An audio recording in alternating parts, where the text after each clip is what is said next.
Tricia. I just wanted to let you know that this episode and future episodes on this case will talk a lot about domestic violence. So this is just a trigger warning for that. Thank you and enjoy. Hello, and welcome to Addicted to Murder. This is Courtney, licensed professional counselor with over a decade of experience. And this is Tricia, and I'm going to tell you a little about the Amber Alert system. Oh, okay. Okay, so the Child Abduction Emergency Response System. Child abduction. Okay, I thought maybe it was an acronym. Was modeled after the warnings that are put out by the National Weather Service. The emergency notifications were created in response to the 1996 kidnapping of Amber Hagerman of Arlington, Texas, who was abducted just 2 blocks from her home and was found dead days later. The case remains open, and no suspects have ever been identified. To prevent future tragedies like this, Amber, okay, this is now an acronym, America's Missing Broadcast Emergency Response Alerts originally went out via radio and are now sent by text as soon as a child abduction is discovered and reported. Yes. So, very sad that had to happen before we got the Amber Alert, but I am glad that we have those Amber Alerts now. Absolutely. I've gotten a few, I feel like, this year. Mm-hmm. Yeah, they're freaky. Yes. Yeah, so scary. Yeah, and I hope that I always, when those come out, I'm like, let's go find this kid, let's go do it, let's posse up, and right, and you're like, that's not how this works. Or like, on the overpass where they say car, someone missing, last seen with this car, and gives the license plate and stuff. I'm always like, let's be on the lookout for that one. That'd be so cool to find them. But yeah, I feel like there's a lot of like silver alerts that go out too, which is for are? Like old people. Oh, okay. Who are like maybe having memory problems or things like that who go missing. Yeah, it's called a silver alert. Silver alert. Mm-hmm. Yeah, I like that. Okay. Yeah. Well, we're back for part 2 of Bradley Cunningham, and we didn't even take a long break in between. No, we did not. Woohoo! I mean, sometimes we are reliable. But I have a question. Okay. And I might have asked this before, but I don't remember, so we'll just do it again. What is your earliest childhood memory? Ooh. What pops into your head when I say that? I've got 2, and I'm not sure which one is earlier. So I don't know if this is my genuine memory or because I was obsessed with a home video of myself when I was a kid. Mm-hmm. But the thing that comes to mind is I was probably maybe like 3 or so. And we were somewhere in Seattle. I think we had been to like the Seattle Science Center or something. And it was dark outside as we were leaving. And there was like this fountain and all these little like bubble lights on the ground lighting it up. And I just like remember trying to like jump from like one bubble light to the next bubble light. Okay, so that must have been fun for you. And so it's apparently, yes. So mine, I know how old I was because it was when my sister was born at the hospital. Mm-hmm. So she's like 2 years and 10 months younger than me. So I would have been 2 years and 10 months old. Right. And I remember being in the the room after she was born and messing with the phone. And my mom or dad or whoever telling me to stop playing with the phone. Right. So I remember being in the hospital. I remember being at night and being bored with what was happening and wanting to play with the phone and getting in trouble for that. And the other memory I have is I don't know how old I was, but my mom used to fold clothes and stuff and put them on the couch before she put them away. And I remember being spun around and seeing those on the couch, but I don't know how old I was. Right. So. Yeah. I mean, that's about right around, 2.5, 3 is when long-term memories start to kind of really like formulate. Yeah. So I mean, there you go. I mean, I know I was 2 years and 10 months. Right. How old was the science thing you said? How old do you think? I think I was about 3. 3. Okay. Yeah. Okay. Well, there you go. That is my question. Oh, that was a good one. I like it. Okay, cool. If I've asked it before, then we both forgot. Right. And who knows? Maybe last time my memory was different. Yeah. Memory is weird like that. It is. Yeah. Speaking of memory, like the more I work in the field that I'm in, the more I understand that I would be a horrible eyewitness. Horrible. Especially most people are. Yeah. Especially if it's someone I don't know. Like if it's someone I know, then yes, I can say this is this is who did it. Right. But like Not knowing the person, I could maybe say they're a male or female. Right. Could probably say their race, but like beyond that, nope. I do not pay attention enough to my surroundings or people who are not important to me, I guess, you know. Right. Yeah. Yeah, most people don't. Yeah. All right. Before we go on to part 2, do you want to give us a recap? Yes. So we're back with looking at Brad Cunningham. So last week we learned that Brad was the ex-husband of Cheryl Keeton, whose body was found beaten to death in her van in the middle of the highway. We discussed Brad's history of having multiple marriages and affairs, and how he and Cheryl got together while Brad was still married to her good friend. And then that at the end, when they had divorced, Cheryl was very, very afraid of him. Okay, last time we talked a bit about the mysterious circumstances surrounding her death, like you just said, and today we're going to look more at Bradley and, you know, his childhood and adulthood. And we are still using the book by Anne Rule entitled Dead by Sunset. And as with last time, I said that Anne often changes the names of real people to preserve their anonymity, and I will try to point that out when I can. So Bradley Morris Cunningham was born in October of 1948. He grew up in Burien, Washington. Did I say that right? Burien, yeah. Burien, okay. He had 2 sisters. His mother, Rosemary, was part of the Colville Native tribe, and his father, Sanford, was of English ancestry. And taking a slight diversion, a little backstory on Brad's father, Sanford. When Sanford was about 3 years old, he had a brother, and Sanford's mother admitted to her husband that her 3rd pregnancy was by another man. So Sanford's father was a medical doctor and was not wont to forgive his wife. He allowed her to stay until she gave birth, but then she had to leave, and she could not take her 2 other children with her. She had forfeited them in his eyes with her betrayal. After she had her 3rd child, a boy, she gave him to his maternal grandmother, and she left for California. Sanford and his brother were constantly reminded by their father that their mother left without a care in the world, and their father would berate women in general, saying they were all not to be trusted and they were all treacherous. To add insult to injury to the little boys, their father did not really want to raise them either. He ended up placing them with various relatives throughout their adolescence, ensuring a miserable, motherless, and fatherless childhood. Courtney, this is a brief narration of Brad's father's childhood, but what are your thoughts? I mean, little Sanford would not have understood why both of his parents seemed to have just abandoned him. And like we've talked about before, early abandonment trauma can lead to difficulty with trust and attachment in future relationships. And Sanford, especially after being told repeatedly about his mom leaving and that women cannot be trusted, likely would have internalized those beliefs and carried them with him into adulthood. Yes, I'm just kind of like showing this generational type trauma playing out a little bit. Right, absolutely. Yeah. All right, so back now to Bradley's childhood. He had a lot of cousins who lived near him, and he had 2 sisters. Brad looked like his mother with her native features and was considered part of the Colville tribe. Now, keep in mind that based on what Sanford went through as a child, he was still pretty leery of women, even his wife, Rosemary. He believed that women had to know their place or they would betray you.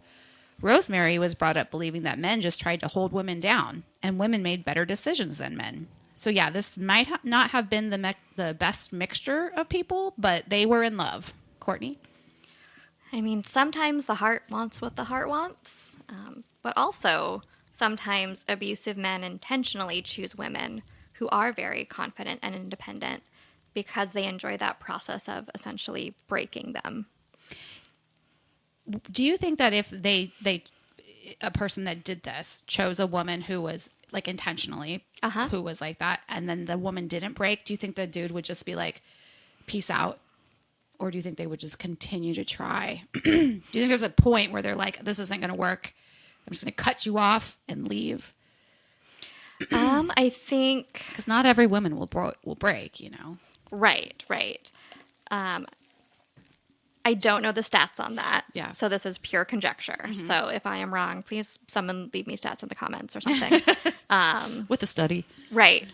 I would think, just from what I do know about like DV relationships, that I don't think the man would stop trying because it's possessive and control based. But my guess would be eventually a woman who does not break would leave. Yeah. So it'd be more like the woman would leave. Yeah.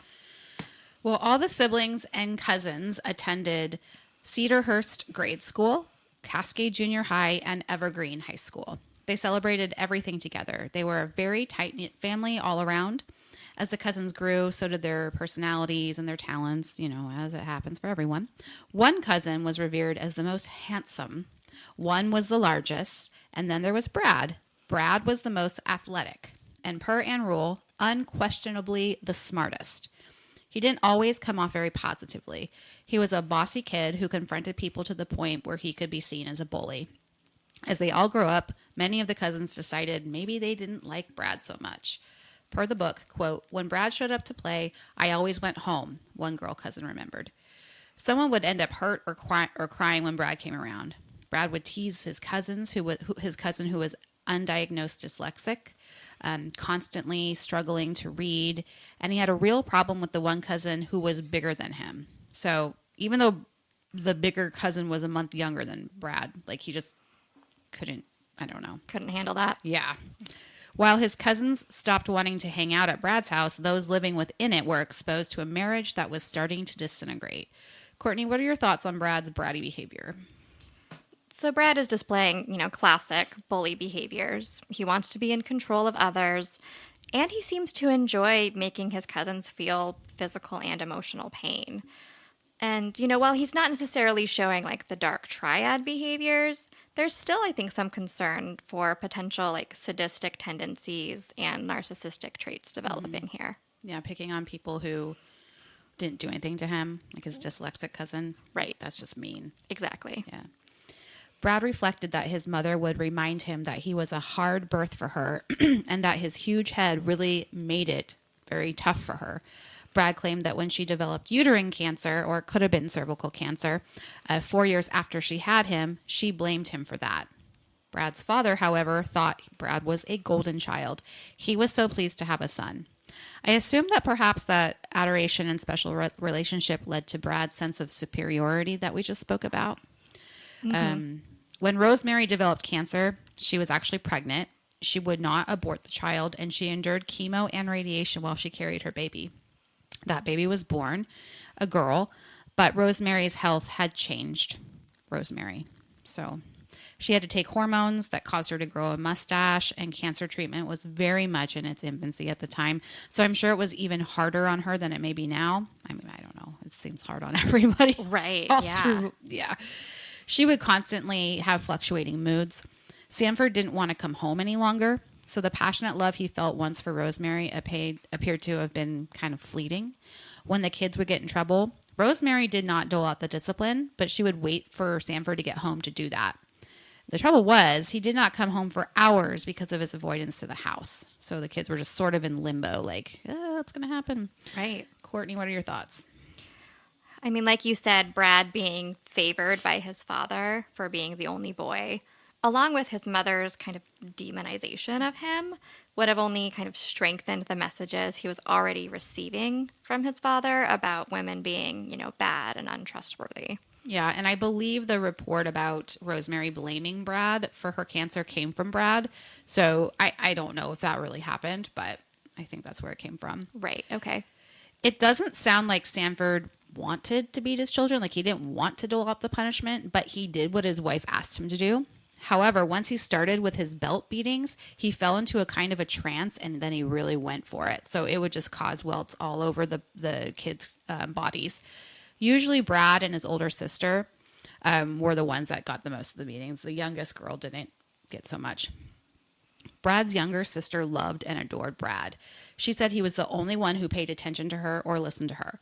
Brad's oldest sister was kind of ignored and left out by the family, besides getting beaten. Rosemary told her youngest child that, quote, Brad was evil. For whatever reason, Rosemary did not want her daughter bonding with Brad. It should be noted that Brad did suffer a concussion when he was around 5. He fell down the basement stairs. Who knows if that changed Brad, but we've been seeing more and more about these traumatic brain injuries, so. Could have had an effect. Sure. Brad's mother really seemed to have it out for Brad. When he was about 11 or so, Brad said he was sick, and so he stayed home from school. Rosemary thought Brad was faking his illness, and to punish him, she forced him to put on a dress and clean the house. His father later came home, found his son that way, and freaked the fuck out. After that, Brad was alienated from his mother, and his father forbade her from disciplining him ever again. Courtney?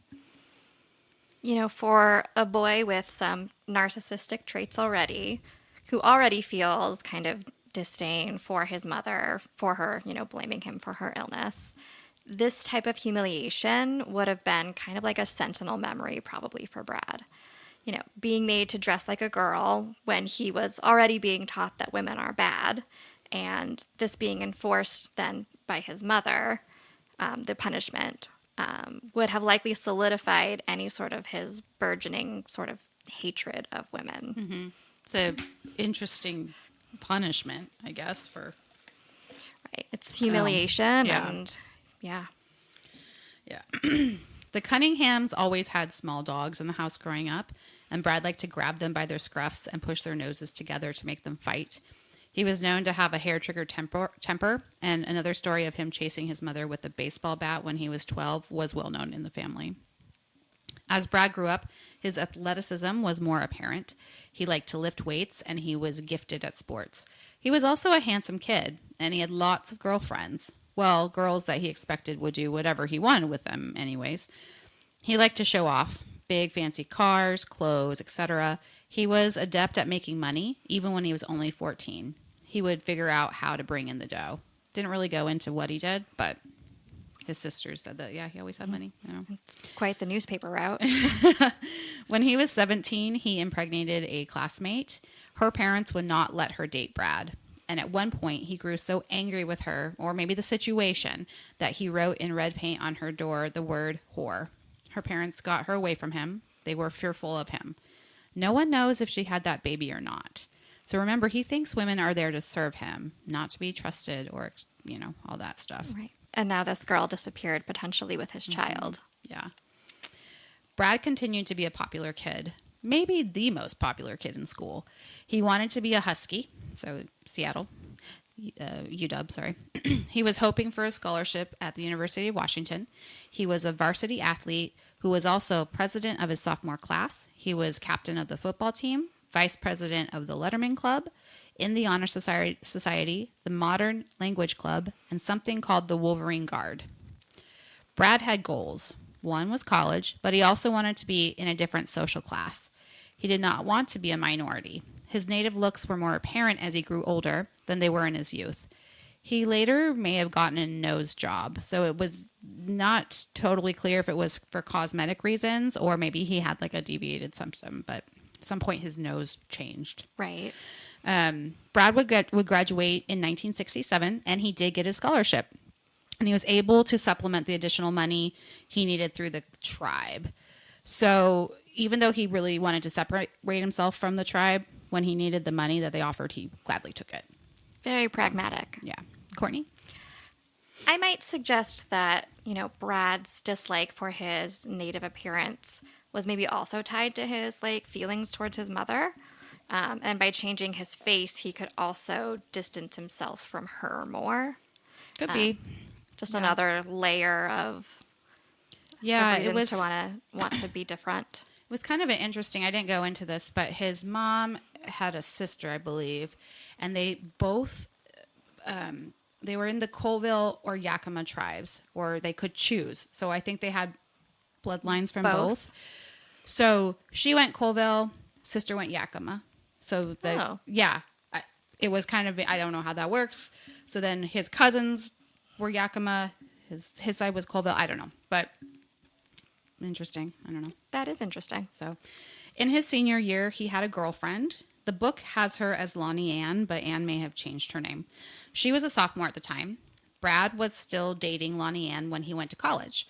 He did make it to the Huskies football team, and he pledged Theta Chi. Theta Chi. That's it. I'm going to Greece. I need to... Right, you should probably practice. I have been doing Duolingo for 24 days straight. Impressive. But the thing with Duolingo, it doesn't really the alphabet's different, right? So Right. it's like I still don't really know what I'm looking at. I don't think I'll ever read Greek, but I'm hoping to be able to like understand what's being said to me when I'm there. Fair. So Courtney, I think I already said this last time, but I think I'm pretty sure he was at UW when Ted Bundy was there. So Right. Yeah. just saying. I mean, I somehow doubt that they would have been friends, though, even if they had crossed paths. I mean, like, They'd be like two macho dudes. exactly. They both need to be like in control of their own universes. Exactly. And I think, I mean, Ted was doing law school stuff. Right. So he would have been older. So I would think Ted more likely would have been maybe with Cheryl because she went to law school there, or she was doing her prereqs for law school. Maybe. So she more likely would have maybe had classes with Ted Bundy. Possibly. We'll never know. I mean, UW is a big school, and it was a big school even back then. Let's see. All right, back to Brad. In 1969, Lonnie Ann missed her period. She was now a senior in high school. Brad was a sophomore in college. When she told him, he did not freak out, as one might think. In fact, he agreed to get married to her. So he took charge of the wedding planning. He was meticulous about having a perfect wedding, and it had to go like clockwork. He would not be humiliated or have anything go awry. And all went as planned until the very end, when Lonnie Ann threw her bouquet and one flower got stuck in a telephone wire. Apparently, this threw Brad into a rage. Brad needed more income for him and Lonnie Ann than his scholarship provided. Oh, I just switched really quick subjects. I should have made a new paragraph. Okay. Do you want to say anything about his rage at the flower being stuck in the... I mean, that seems like a very small problem to have a very if that's big reaction the worst about. thing that goes on at your A wedding. single flower got stuck. I was at a wedding yesterday, and it was on a farm, and the flower girl threw her little rose petals, and then a sheep that lived on the farm started walking down the aisle eating all of the rose petals while they were up there, and then like parked its ass on the bride's train. That's the most amazing thing I've ever heard. It was pretty funny. It kind of stole the show. That. Yeah. Anyhow, Brad would have been real mad. Oh yeah, that sheep would be veal now, or whatever, or mutton. Was it a full-grown sheep or a baby sheep? I don't have really big balls. I don't know what it was. Probably an adult. I mean, it was a conversation. All right, back. Never mind. I digress. All right. So Brad needed more income for him and Lonnie Ann than his scholarships provided. So eventually he started working at a topless dancing bar as a bouncer, but was soon promoted to business manager. He eventually left the football team on the Huskies, citing that he was making too much money to continue and to qualify for scholarships. So football, unlike with Randy Woodfield, was never his end game. It was a way to pay for college. Right. Okay. And he didn't need to do that any longer. So there you go. Lonnie Ann said that their first 6 months of marriage were happy ones. She had a baby girl, Kate is the name of the book, in October of 1969. And Brad showed off his baby happily. However, he started to treat Lonnie Ann differently. He seemed to delight in calling her things like stupid or dumb. He didn't understand how he had married someone as stupid as she was. He started to demand that she dress in a certain way. Tiny little dresses with push-up bras that she said made her feel like a prostitute. She could not bend over in those clothes without showing her underwear. His psychological abuse soon turned physical. He started to push Lonnie Ann around. Quote, he would hit me. He would grab me by the arms and bang me against the wall, throw me to the floor, kick me, bang my head into the floor. He hit me across the face with his forearm, split my lip. Courtney? So all of this is classic behavior in the cycle of domestic violence. He needed to completely break down her confidence and self-esteem so that she would doubt essentially her own thoughts and accept his control and authority over her entire life. And then, once he had complete psychological control over her, she would be more likely to accept the physical abuse and believe that she deserved it and that it was her fault. She was no longer even really a person that he could love. She was a possession that he expected to do everything exactly as he wanted. And you think that they got together when she was a sophomore, so she was 15. Right. So it's doubtful she had very many other relationships to compare it to be like, this is not right. Like, she was so young when they got together. Absolutely. Exactly. So, yeah. Brad was working long, long hours at the club, doing God knows what, while Lonnie Ann was with the baby, cleaning the apartment complex where they lived. That's how she brought in some extra money. Although Brad seemed to dislike Lonnie Ann, he was still very possessive of her. He needed to know where she was at all times. When she asked if she could take some courses, he laughed and said it would be pointless because she was too stupid to learn. Brad eventually dropped out of school altogether. Apparently, he was making so much money at the club, he didn't need his degree any longer either. Eventually, Brad started his own life insurance company, and he did some real estate. And I guess he named his business BMC and Associates, where BMC stood for Big Man on Campus. Ooh, there's that narcissism again. Maybe that's what I should do for his moniker, the BMC killer. In 1970, Lonnie Ann was pregnant again. And this was not an easy pregnancy, and Brad was not concerned with this one as much as he was the first one. On December 9th, 1970, Brent, maybe on the name, was born. Brad now had a son. Brad became more and more possessive of Lonnie Ann. He had the car, and she would have to walk with the two tiny children to the grocery store, but he would make her account for every minute of her day. She would find herself running home to be there on time when he would call and check in on her. Eventually, he forbade her from going outside with the children at all without his permission. She had to call his secretary to get that permission. Even going to the mailbox was forbidden without permission. He would beat her if she did. At this point, they had been married for 3 years. Lonnie Ann was embarrassed by her situation. One evening, Brad got Lonnie Ann drunk, possibly slipped something else into her drink. I don't know. She was really drunk. I don't know if he put anything in her drink, and took her out in his car. She was somewhere very dark with him. So before he took her to this dark place, they had been at this party, and Lonnie Ann had broken some rules at the party. She told people at the party about what Brad did to her. Then she got very sick. Brad took her away from the party and drove her somewhere, like I said, somewhere dark. Quote, "I was sick. I was very tired. When he stopped the car, he walked me a few feet away from the road and told me, 'Just stay here.' Brad left her there. It was pitch black. She could see nothing. She had to crawl to find the road. She walked miles to the lights in the distance that she could see, which turned out to be a gas station. And the men there took her home, but Brad would not let her in. So they dropped her off at her in-laws' house. So it would be 5 months before Lonnie Ann was allowed to drive the car that she then used to figure out where she had been left by Brad. She felt she could figure it out, at least partially where he had taken her. And she realized when she found where Brad had left her that it was mere inches in front of what was like a huge cliff with a long drop off to the river below. Brad, it seemed, had tried to get rid of Lonnie Ann by having her drunkenly walk off a cliff. Courtney? You know, given his history that we kind of talked about last week, I wouldn't be surprised if Brad already had another woman waiting in line, and just decided that he needed to be rid of Lori Ann. He may have... Lonnie, sorry. That's okay. Lonnie Ann. He may have figured because, she stayed despite all his abuse and control that she would probably never leave him herself. And so he, had to find another way to get her out of the marriage. And so an accident would be a really convenient way for that marriage to end. And again, at this point, right, she isn't even really a person to him anymore. She had become a problem to be solved. Right. And a possession to throw away.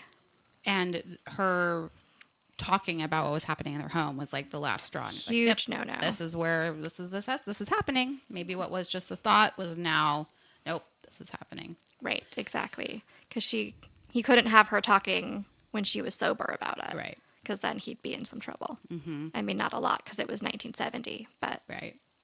And, he could have been like, oh, she's just trying to get attention or whatever. I don't know what happened after the party, like with the people she talked to. Probably nothing. But, sure he smoothed it over because he's a smooth talker. Right, exactly. And look at how she dresses.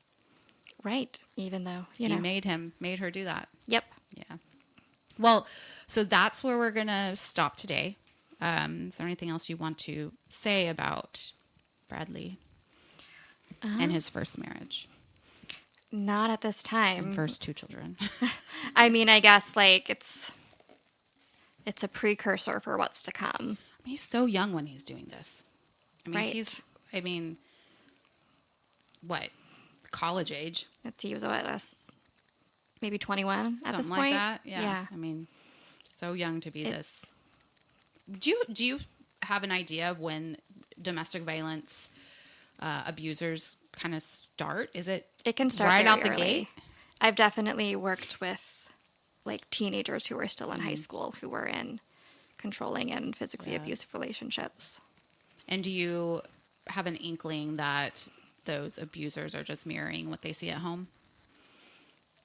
I mean, I think that can be a big part of it, Yeah. right? It's what they have learned relationships are, but not all the time. Yeah. Yeah, it's just one of those things. Where does it come from? Yeah. You know? Okay, well, thanks for listening, and we'll see you next Tuesday. All right. All Bye. right, bye.